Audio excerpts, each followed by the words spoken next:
Hey guys, this is Mark coming to you with another upload on New Mark on the Road. I'm out here just traveling in Clarksville, Tennessee, doing stuff. Had a great birthday and a great vacation. Coming back next week to do my weekend roundup. I have a special one. It's gonna be about certain things that have happened in the week. Maybe a little bit of politics, but mostly just about gaming in general. But today, I'm going to talk about the situation with the PS5 Pro. A few of you have asked me on it. You guys asked me in private messages on Facebook. Once again, thank you guys for using Messenger. And you asked me how I felt by it. And you guys wanted me to give you my expert opinion on it. And I'm not really an expert when it comes to console gaming anymore, but I understand this is going to be something that's going to be interesting. So strap in and let's get on with it. And let's figure out how we can navigate this together. The PS5 Pro came out, a few days ago, and it was pretty good success. People are trading in their old PS5s and getting this, money towards Pro, and that's fine. But the power ratio I've heard is pretty good, about 25% more powerful, maybe 35% more powerful, and that's fine. It's like going from a 3070 to a 3070 Ti. Probably a bad analogy, but I'm running with it. I have a 3070. Going to TI will notice about a 15-20% up boost in performance. Maybe an extra, $60 to $100 more. The PS5 and the Xbox, especially the PS5 Pro, the Xbox, when a new one comes out, we'll talk about that, but this is PS5 right now. When that thing came out, about, 25 to 35% faster than the original PS5. And the Slim was a little faster than the original. So you have maybe probably a 25%, 30% from the Slim that was a little more powerful than the original, all the way up to 35% more powerful than the original PS5 that dropped, that released.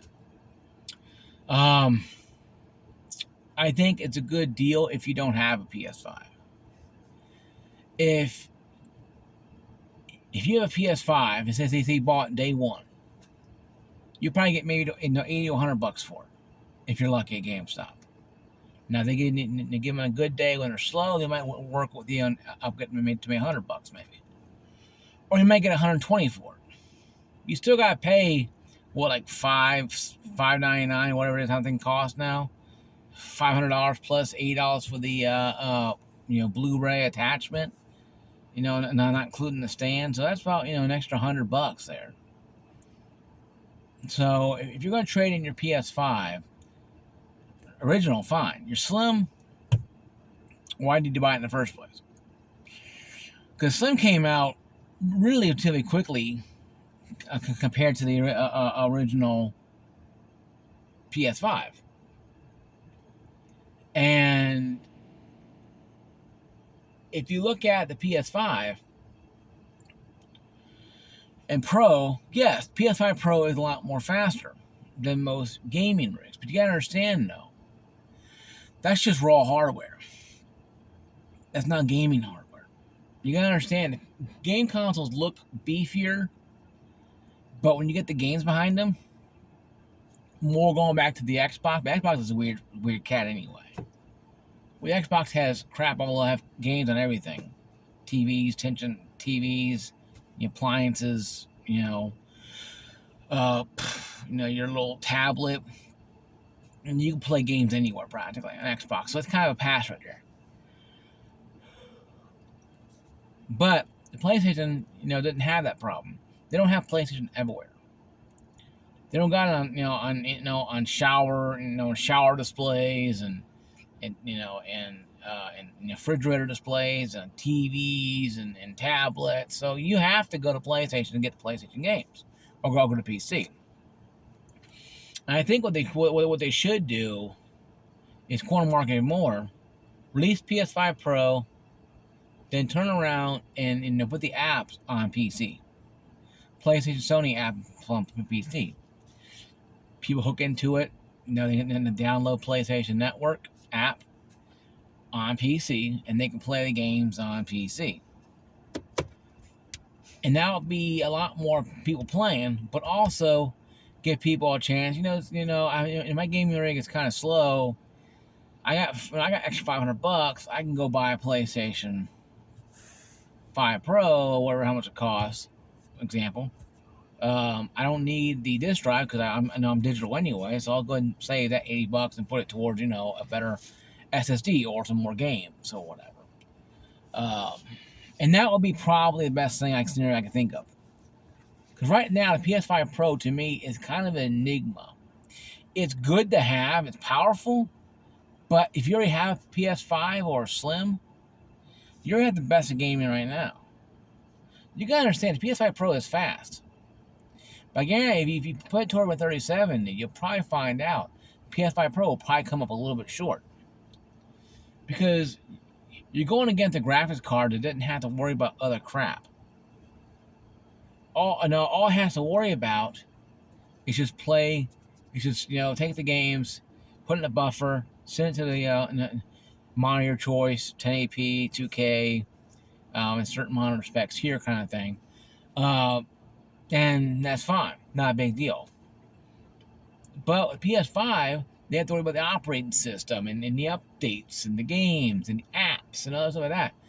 And that's where I think the PS5 is powerful on paper, and it is very beefy on paper, don't get me wrong. But it doesn't hold water towards the actual outside of the realm. Once you get outside the gaming realm, it becomes kind of this, okay, yeah, it's a powerful system. Like the Sega Saturn was a powerful 2D system, but it wasn't powerful enough as PlayStation. Even though 64 was a lot more powerful than PlayStation, but it used cartridges that made it weaker. But games still had video on the 64 cartridges because they had the power to run video. Granted, not very well, but for animation video, more animation, not like the the video of some certain videos like like a Night Trap, whatever. Not like that, but enough video and animation, like on Resident Evil 2, for example, or Resident Evil 3, or Resident Evil 2, what it was called, that it could look almost really good. But I believe that PlayStation 5 Pro will be the PC killer. No.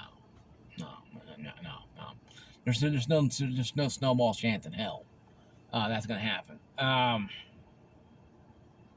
Because it ain't gonna happen. I say that because it ain't gonna happen. The 5000 series is dropping down so far that they're going to be out probably Q1 2025. And once the 5000 series hits, the PS5 is just like the Xbox X Series or the new one would become a figment of imagination. Where, yes, it's a good console, but you can't compare consoles PCs because it's impossible to do so. I've been saying this a long time with people when it comes to console versus PC. You can't compare them because they're not the same. Even though the power of the PlayStation has 2070 in there, it's still obsolete compared to a real 2070. 2070 Super, 2080 Ti, 3070. These things have raw power. It's not dealing with a watered down or a chopped down version of that. So you really have to understand, folks, what you're looking at. And what you're looking at is something totally different than what people are more care to understand. PC gaming and console gaming are never going to be eye to eye because they can't be. It's like Highlander. There can only be one. There can be only one. And the PC gaming is its own niche. Consoles are good. The PS5 being Pro, being a lot powerful than the Xbox, kind of just, takes the knife or the sword and stabs it into the Xbox. Until the Xbox X Series 2, whatever comes out, where it's 25 more faster than the PS5 Pro or whatever. That's the war they're having. But PC, the war has been declared won. But I think this PS5 Pro is a PC killer. No. Yeah, it might be faster than probably, say, a 1080 Ti, or barely, or 1080, or 1070, or 980 Ti. Not 1080 Ti. 1080 Ti is kind of its own beast. But it could be that. But those are older hardware that had time to mature, and console graphics, like the Xbox One X, the one I have, has like a 780 or whatever, a 480, and what it's called, equivalent to. It's, it's designed to be a weaker PC, but it does have graphic ability of that realm. But it doesn't have that realm because it's not the same. So we need to stop. Gamers need to stop comparing the PlayStation Pro, PS5 Pro, to a graphics card. It's not going to happen. A 3090 will stomp the shit out of PS5 Pro. A 3080 will stomp the shit out of PS5 Pro. 3070, maybe. 3070 Ti will. 3080 Ti will definitely will. So it's not. It can be equivalent to a 3070, or even maybe a 3080, or maybe a 6700 XT. That's equivalent. It means this is what the specs look like, and it compares to that. Doesn't mean it's going to run like a 6700, 6800, 6900, 3090. But the VRAM, or the onboard VRAM, is better on consoles because they can do that. They have to do that. But they sacrifice power. So if you're going to buy a PS5 thinking you're going to get this PS5 Pro, I start saying Pro on this. PS5 Pro, thinking you're going to get this powerhouse machine that's going to destroy and kick the shit out of graphics cards, you need to do is take your money here and put it back in your wallet and just go buy a gaming rig. Because you're wasting your time even thinking that. That's a retarded, stupid situation. That's like the foolish man that built house upon the sands. It's stupid. Yes, you might not get flooded this time, but eventually you're going to get destroyed. It's going to wash away. And I think people need to start accepting this. That yes, PS5 Pro is beefier on paper, but it's not going to be the end-all be-all of human existence, where it's the end-all be-all of gaming consoles. It will for a while. Like the One X was what I got for Christmas 2017, touted the most powerful console, and it was, compared to the original and even the Xbox S series. The One S. The One X was more powerful for about 2.5 years. But their graphics card that came out 3 years earlier that could still curve stomp the Xbox One X I have. I never compared it to the PC. I compared it to the fact that it's a good game. It's a good gaming machine, and it made games look a lot better. But it wasn't going to be the end all be all of human existence when it comes to gaming. I understand that, and I get that, and I think people just need to accept that and not think that just because of what I think, what you think needs to matter. It's what your wallet can afford. Okay? If you ain't got enough money to go out and go buy a gaming rig, and you're buying this for your brother or your sister or whatever, this would be a good gift. It would be a real good gift for them, obviously. But it ain't going to be the end-all, be-all of gifts, but it's going to be a real good gift that they're going to like it for a long time. But if you're buying this for exclusives, that playing first PlayStation, yeah, it's cool.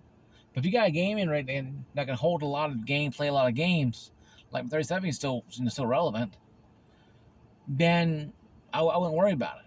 But I only buy a PS5 Pro if I had to play Spider-Man 3, if it does come out.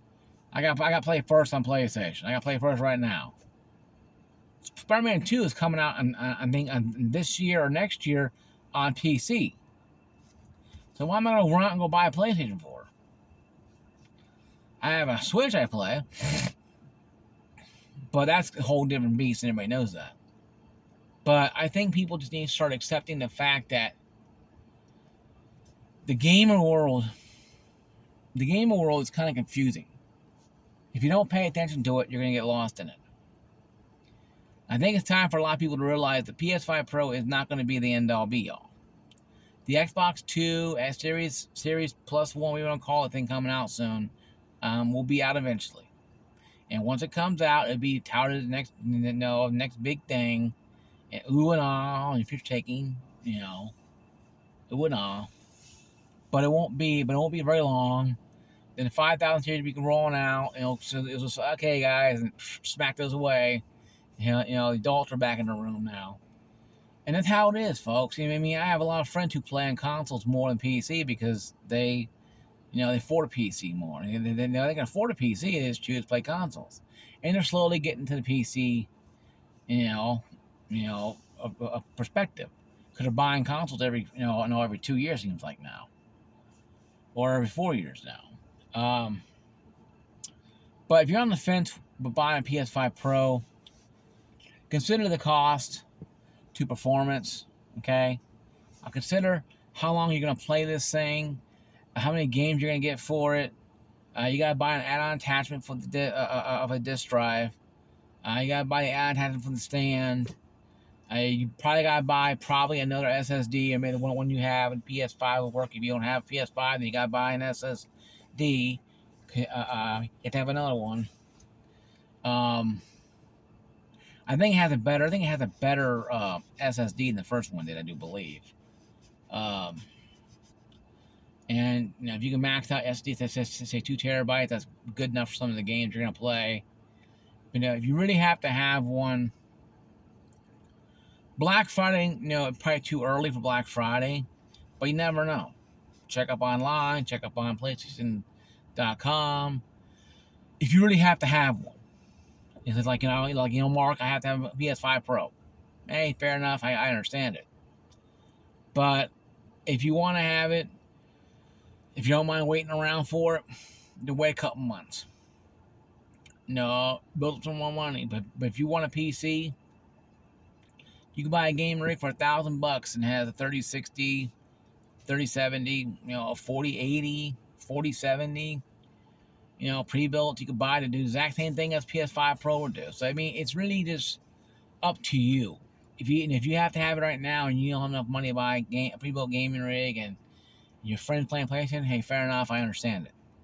But it's first off price to performance. How much it's costing to what you're getting out of it. Also games. Can you play the games anywhere else? I wouldn't say PC, but PC is kind of a side market because Sony is digging in that well, drawing up that customer base of PC now. But it's not like Xbox is going to be on everywhere. So that's good there. Also, understand what your friends playing. If your friends playing mostly PC and console or PC, you might just need to just go save more money and get a gaming rig. Or keep the gaming rig you have right now and upgrade what you can. But price performance is kind of hard with a gaming console, like I said, because gaming consoles don't have a real big lifespan. They're maybe 4 years, maybe 5. But usually 2 to 4 years when a gaming console is considered very normal nowadays. So you have to really understand that. And you can't get into this, well, I'm going to buy this gaming console, it's going to last me 10 years. No, it'll last you probably maybe 5 years, max. Because the gaming world changes so much that the latest and greatest graphics cards come out, for 3050 for example, and gaming companies are already experimenting with new AI technology, DNA 3, DLSS 3.0, 4.0, 4.1, 5, whatever. 5 example, but you made 4.1, stuff like that. 5.1, 4.1, 5, when the 5,000 series drop. DNA 3, DNRA 3, 4, and 5, and 6, whatever comes for AMD side. So you have a lot more variations on PC than you do on consoles. So you really have to understand what you're getting into. I know this video is kind of long, but I explained to you guys what my thoughts are on this. But so I think really the situation at hand is based upon what you're willing to do with it. Graphics cards last longer because we have to make them last longer. Because these graphics cards come out, they're like $100,000, $2,000. And even I make good money and I have a house I paid for. I can't afford $2,000 for a graphics card. Okay, my 3070 I got because my family bought for me on a deal. I paid my father back because he paid my sisters the rest of it, and I paid him the rest of it, and that was fine. And I had no problem with it. I love my 3070. But you know, you're gonna have to understand that maybe this is the best route for you. I'm not gonna say you can't get it. I'm just saying weigh the cost of performance, how many years you're gonna use this thing, if you're gonna use it all the time, once in a while, whatever. But because if you're gonna play Battlefield and Helldivers 2, and great. But if you're gonna play other games that you can play, or maybe play on PC, because PC has a lot of games you can't play on console anymore. I think Battlefield 3 is one of them, I do believe. That now it could be available on Xbox, but it's a whole different console. But so the main thing you think of too. So consider that, guys. Consider my video in closing. You know, it depends how much you can afford, really. And if you can set aside, if you can set aside $800 to $1,000, you might want to look at getting a people gaming rig. Only because most people now you can upgrade the graphics card somewhat. The power supply will probably be internal. I mean, you can't get rid of it. But PS5 you can't upgrade. Pro you can't upgrade. Once you buy it, you're stuck with it. So a year from now, when the 5,000 series are open, and really cranking open the performances, you're stuck with the yesterday's news. So, this is something to consider about. Now, for the person who messaged me, who's my subscriber, I'm not gonna name names because I don't do that unless you guys tell I can. But I'm not going to. But yeah, that's my video, guys. And then thank you for watching. Have a good day. Peace out.